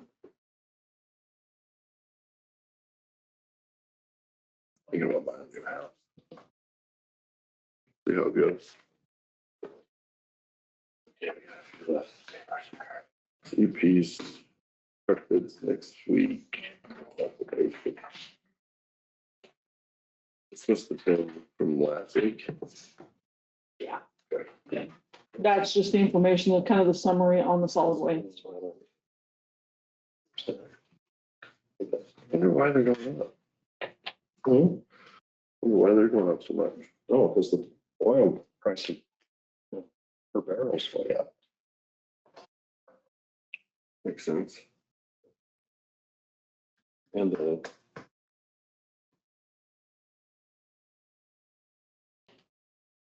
well came. Weeks. Did not get changed.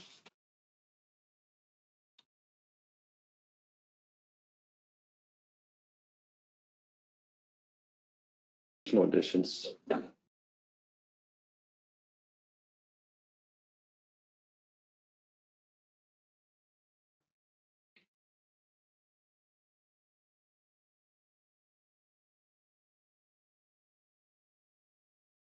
That's not on the agenda. I just received that letter you have in your hand. Yeah, I think this is gonna go on the wrong, these things. So.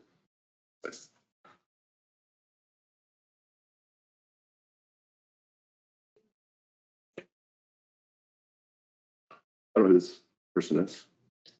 Yeah, I don't know either. Yeah, let's discuss that.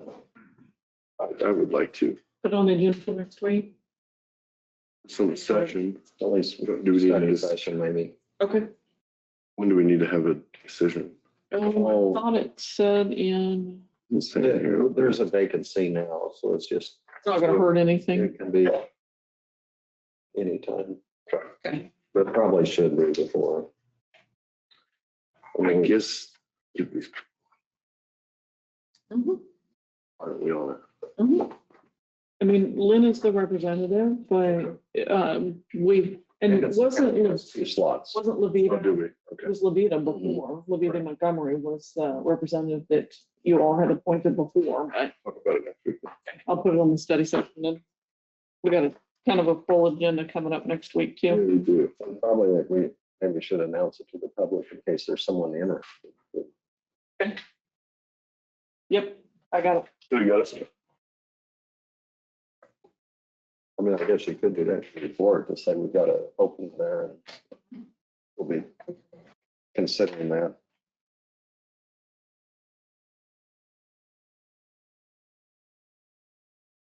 That's probably the way to do it, just to see if there's someone else out there too. Or I'll do it under the notices and communications. Yes, Yep. yes, Yep. that's what I was thinking of. Yep.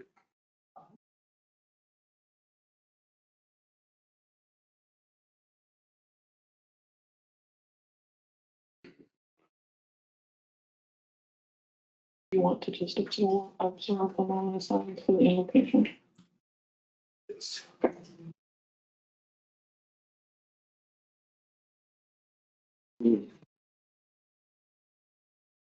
I'll consider doing it.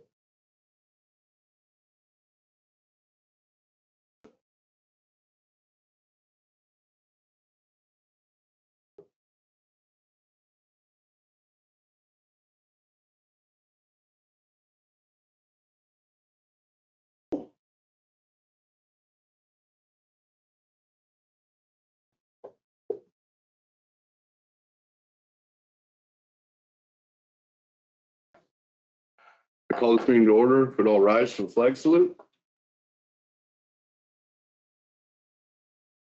Allegiance to the flag of the United States of America and to the republic for which it stands, one nation, under God, indivisible, with liberty and justice for all. Thank you.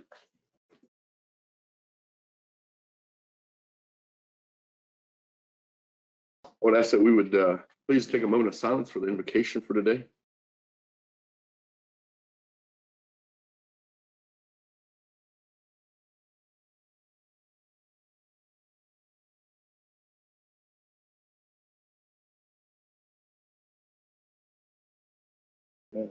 Thank you. Moving down to approval of agenda. Today, we have Mental Health Awareness Proclamation presented by Taylor Hawes, coordinator of the Central Kansas Mental Health Center. We have some announcements going out today. CUP 26-03, adding bedrooms to an existing Airbnb. The CUP 26-05, 310-foot communications tower located in section 21, township 14S, range 2E. Do I hear a motion to approve the agenda? I'll make a motion to approve the agenda. Second. Any additions? All those in favor say aye. Aye. Motion carries. Moving down to consent agenda, the minutes are provided for the April 23rd meeting in your packets. Accounts payable, $88,336.49. Hand checks for $207.41. SD security wire for $4,860. Do I have a motion to approve the consent agenda? So moved. Second it. All in favor, say aye. Aye. Motion carries. Commissioner comments, committee reports. Ron, you want to start this week? Real quickly, I just spent some time this week here at the Juvenile Detention Center. Dickinson County is definitely supporting us down there. So, but it's maintaining quite a healthy environment as far as the number of people that's there. So it's keeping pretty busy. Other than that, it's working well. Thank you, Ron. Lynn? Okay, last week I'd actually planned on attending the Military Affairs Council breakfast, but it got canceled just a few days in advance. They did have a gathering though, that the commanding general, Monty Rowe, Roan had at his house, and they recognized some community people from Junction City and also Dickinson County and Manhattan.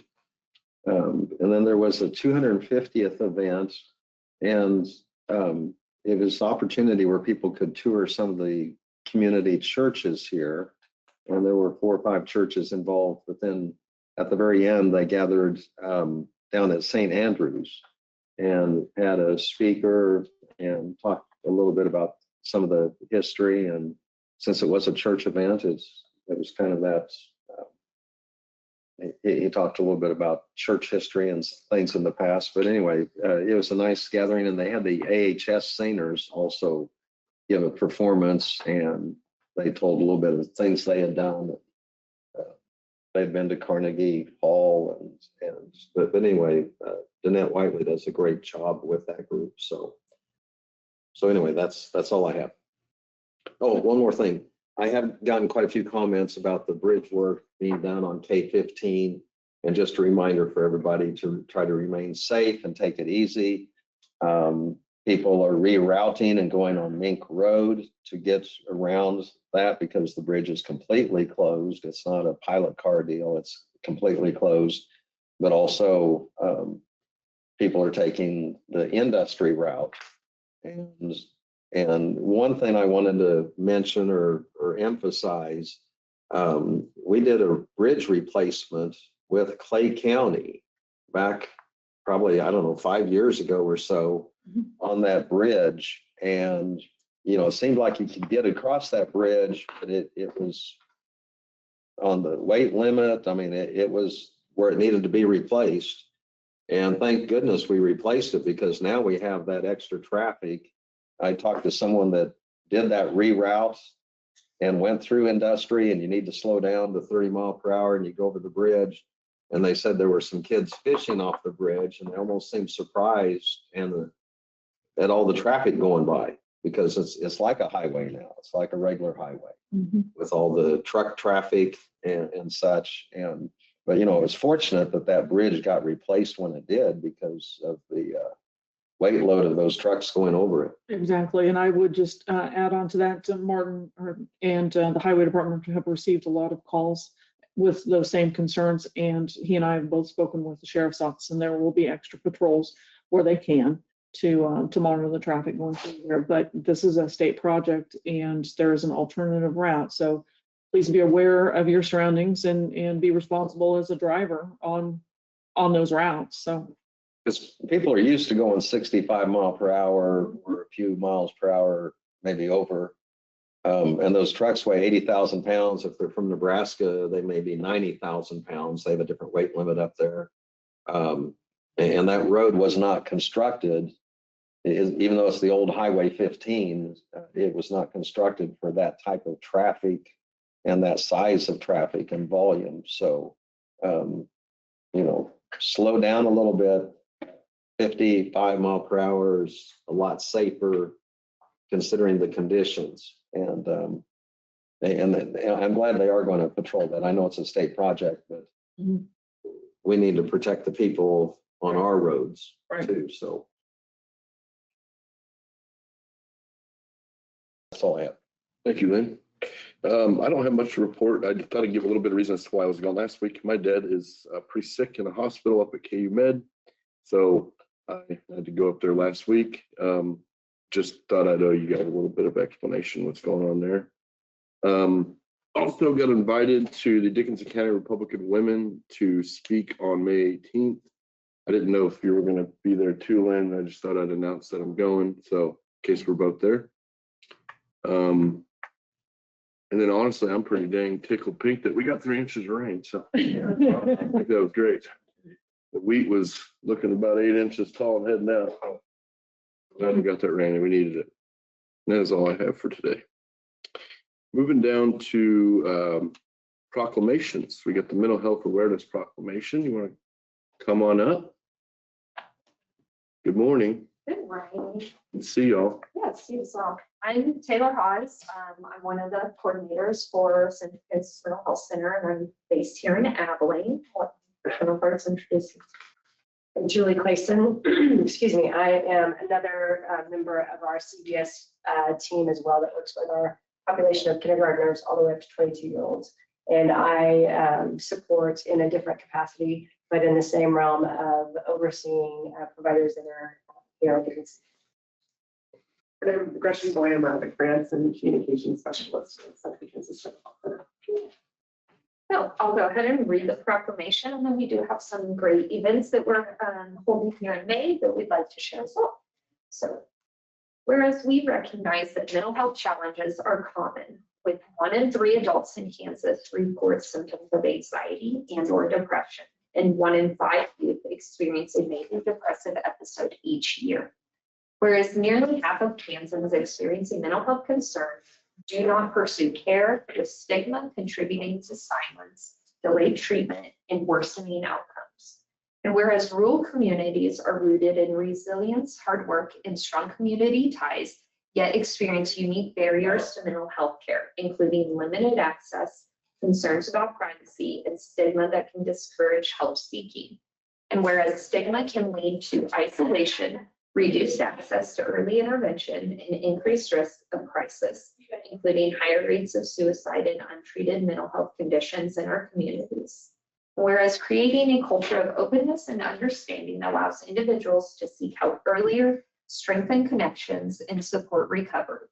Whereas Central Kansas Mental Health Center is committed to fostering communities where mental health challenges are recognized as real and treatable, and where individuals feel supported in reaching out to trusted providers, peers, and community networks.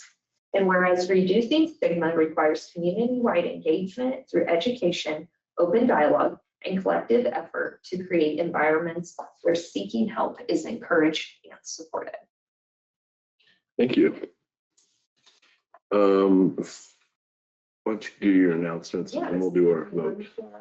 I brought a couple flyers, so we're doing some events in May. The big one at the end of May, we're having an awareness walk in Salina, Steps to End Stigma, where we're inviting the community to come together and walk to show their support either for friends, families, neighbors who have mental health challenges, and make sure that we're all aware of that.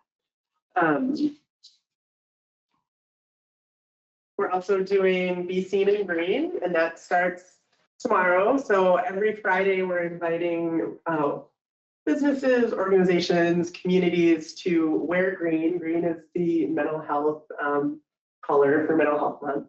And then if you take a picture and share that on social media, you can take us hashtag Be Seen in Green CKMHC, and then we can share those and just see the support for mental health.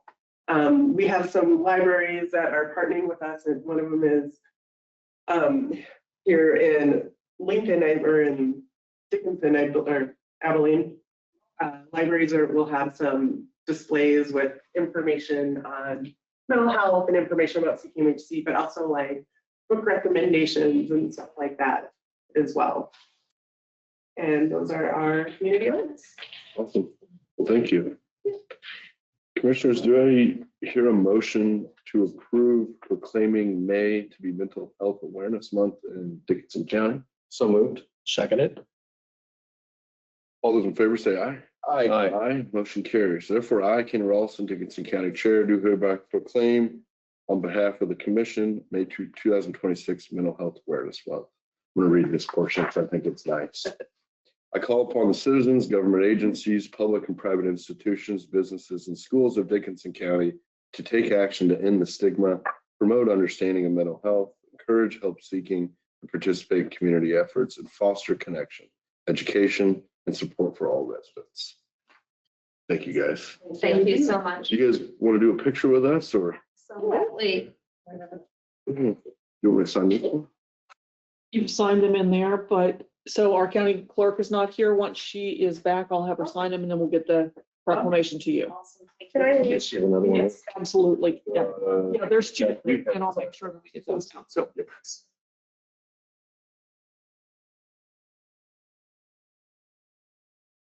I can take it if you want to be in a picture. So we're gonna insist you're back so much. I appreciate it. Appreciate it. Thank you.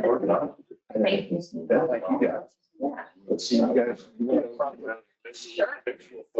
Yes. That way they know you were here. Exactly. Okay, we ready? One, two, oops, okay, no. All right, I took a couple. Awesome. Thank you all so much. Have a great day. Have a good day. Thank you. Thank you so much. Thank you for what you do.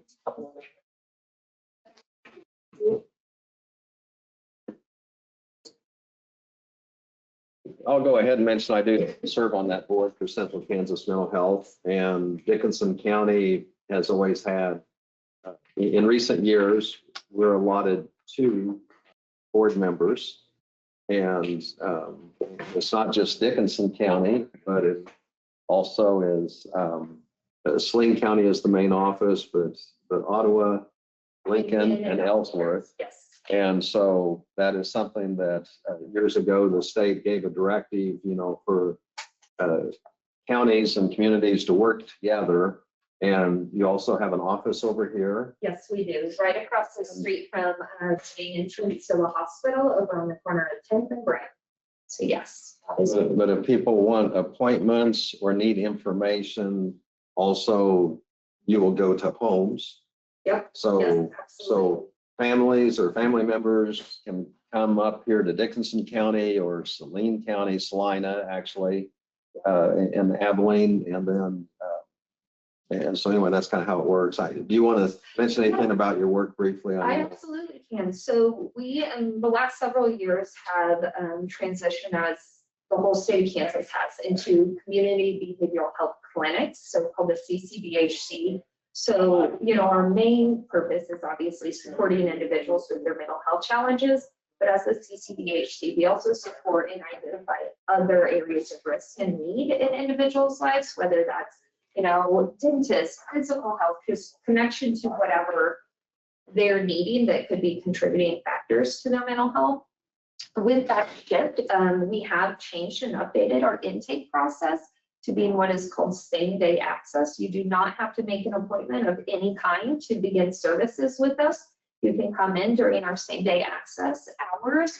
You fill out some initial paperwork, and then a position called the care coordinator helps walk you through the whole intake process. Everything from filling out papers, understanding your insurance coverage or sliding scale for those that are underinsured or uninsured.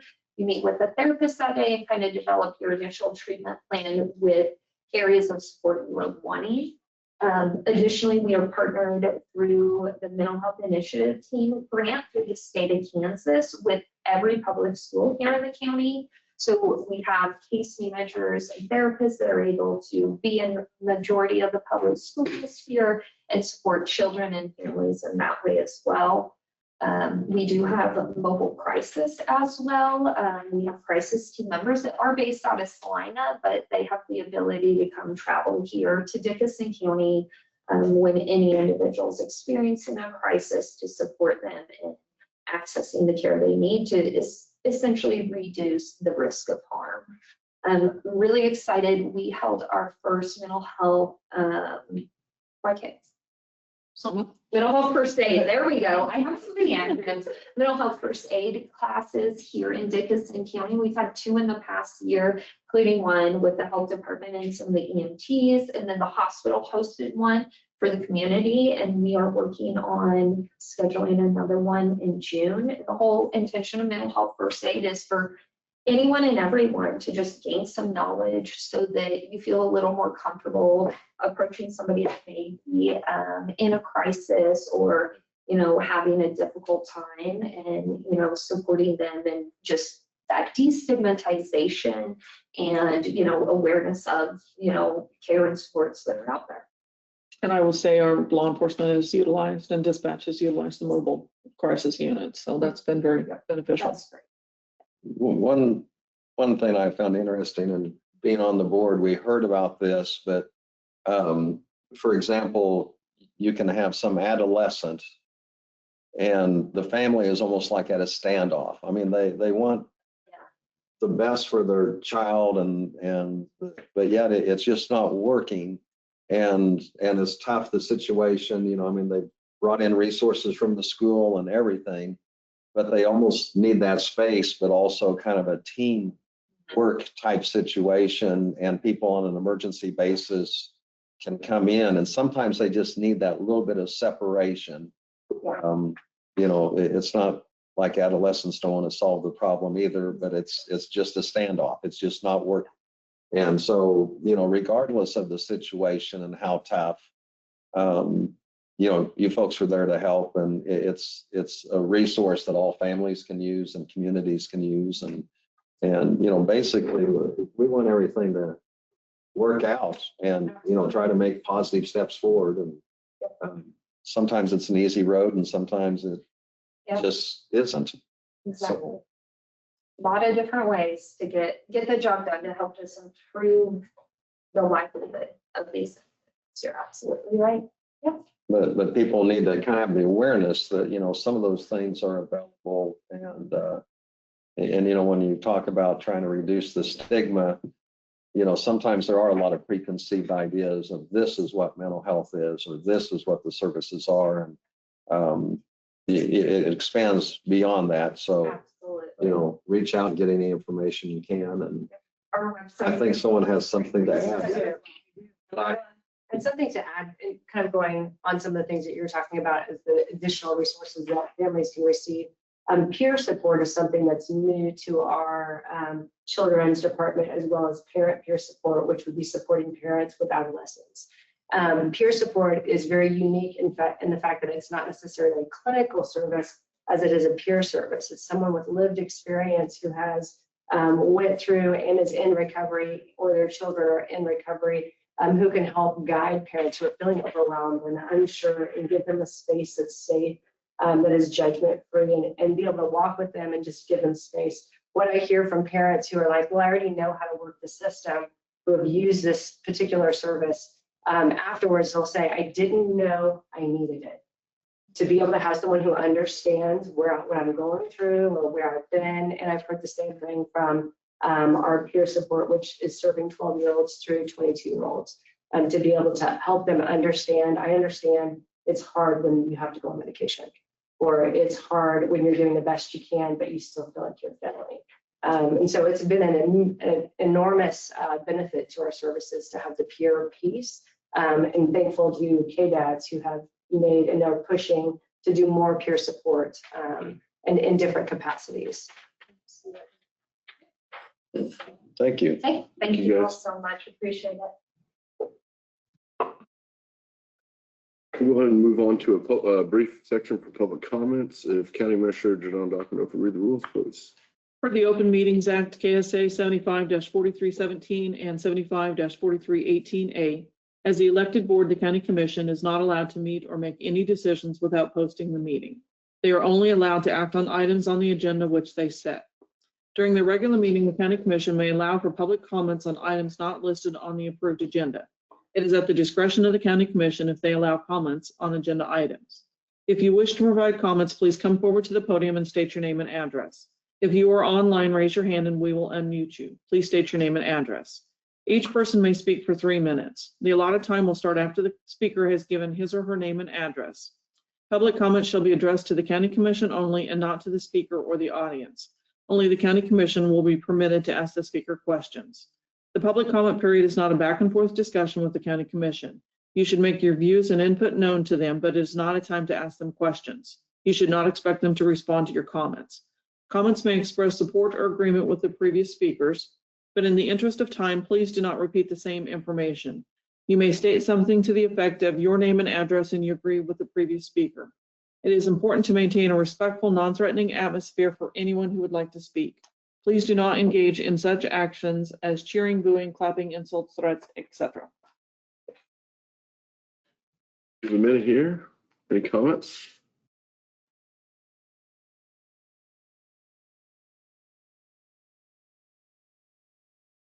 I believe we're going to have any comments today. I'm going to go ahead and move down to notices and communications. Jennifer is not here, so County Administrator Janelle Dockendorf will speak.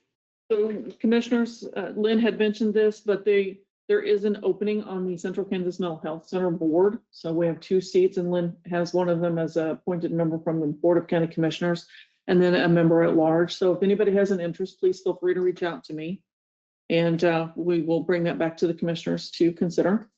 The other notice of hearing is a notice from Tim Hamilton, our Planning and Zoning Director, that on May 21st, 2026 at 7 p.m. in the Dickinson County Basement Meeting Room, the Planning and Zoning Board will hold a public hearing to consider the following CUP 26-08, which is consideration of establishment of a guided outfitting business, including lodging of clients and placement of sign generally located in Section 9, Township 13S, Range 3E at the request of Robert Babbitt or King Whitetails LLC. So, and you're being notified because we do have property located in 1,000 foot of the subject area. So. Thank you. Moving down to the order of business for today, we have CUP 26-03. Purpose, I'll let you do it, Tim. How about it? Tim Hamilton, Planning and Zoning. This is CUP 26-3. This is a request by Gary Schooley to allow expansion of an existing bed and breakfast at 2321 West Detroit Street. This was originally approved under CUP 2207. On April 16th, the Planning Commission made a public hearing recommended in a 7-0 vote to approve the requested expansion. No public comment was received on this case. The applicant is adding 4 rooms, I believe, to what he already had been previously approved for. The staff is requesting approval of CUP 2603 with the conditions that any further expansion involving increased parking space would require an additional CUP. I kind of modified what the original condition was so that way it would give the applicant the ability, the flexibility to expand without having to keep coming back here every time that there was you did something to expand. So this would be basically based on whatever the parking is. So the parking is he's provided you with a site plan and updated parking showing he's got more than enough space there so that it would accommodate if he wants to do another expansion in the future. So with that, have any questions for the applicant? I have a question, Tim, and it's probably clear off the wall, but 4 rooms, wonderful, adding 4 rooms to the facility. But is there any accommodation of the restrooms then? An increase in restrooms, so you're adding 4 rooms? I believe that You have sufficient? Yeah, currently we have 2 rooms. When we first moved in, we had essentially a 3-story home. The attic on the 3rd floor, when we first moved there, we renovated that, and it's actually kind of like a mother-in-law apartment up there. We did that for our adult children to stay in when they were coming home, and of course they're not there, come back a whole lot. So my wife had the brainchild of our Airbnb, and so we started using that as an Airbnb, and then we've got another room, and that does have a bathroom up there. On the 2nd floor, we have another room that has a private bath that we also use currently for Airbnb. Okay. And for this expansion and for this request for additional, we're going to be adding on in addition to the house, it's going to be another kind of like a small apartment type of thing. It will have a bath in that as well, kind of a kitchenette area as well. So, and then we do have a couple other rooms that in the future could potentially be expanded as well. We're thinking maybe in our retirement years, if we end up not being able to climb stairs, we might add more rooms. If somebody else manage that, we would live somewhere amenable to us. and they are on the rural sewer. Okay. Detroit sewer. Plenty of capacity. He was actually on the board for in the sewer district, yes. I know it's built good for growth. The sewage districts. Any other questions, Commissioner? Okay. I guess I would Ask for a motion to go with staff recommendation to approve CUP 26-03.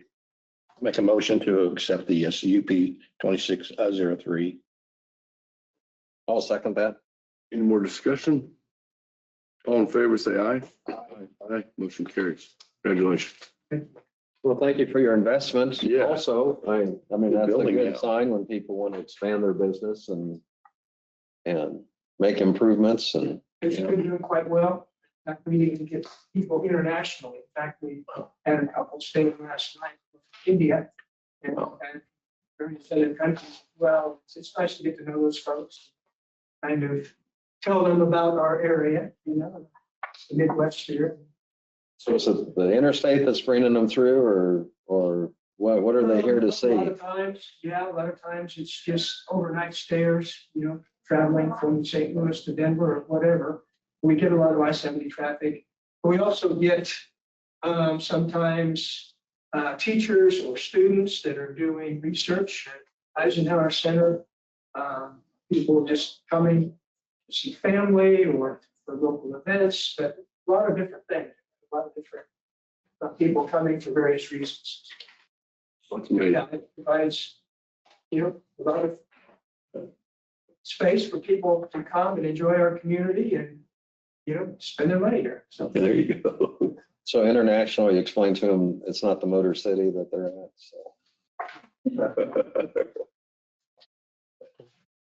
And I will process, it's the CUP, they're gonna sign it, and then, I'll email that as well as the approval for your building permit. Go ahead and proceed. Because I'm gonna be out of commission until next week.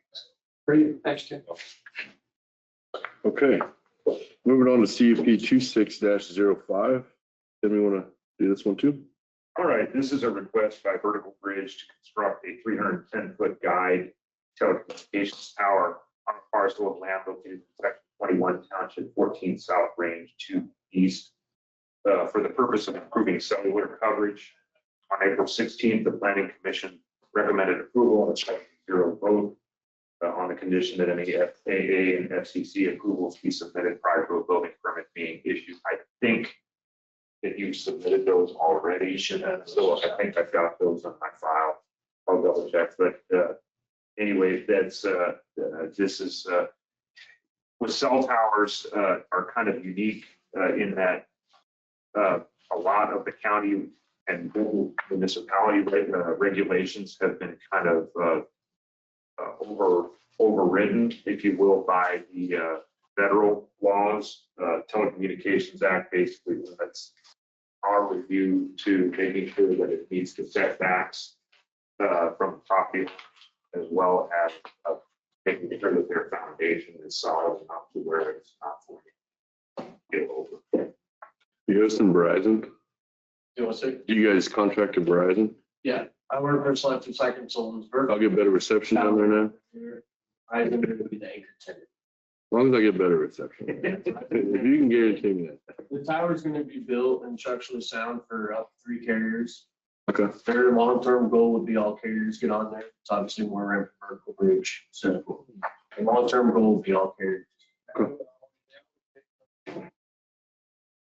Looks like staff recommended that we approve. I'll go ahead and do a motion. I'll motion that we accept conditional or CUP 26-05 for the new cell tower. I'll second that. Any more discussion? All in favor, say aye. Aye. Motion carries. Congratulations. Looking forward to better reception. It's I'll go ahead and start processing. And then you should have red bud later. With that being said, that concludes our business today. I would motion to adjourn unless we have any more discussion matters to bring up. I'll make a motion to adjourn.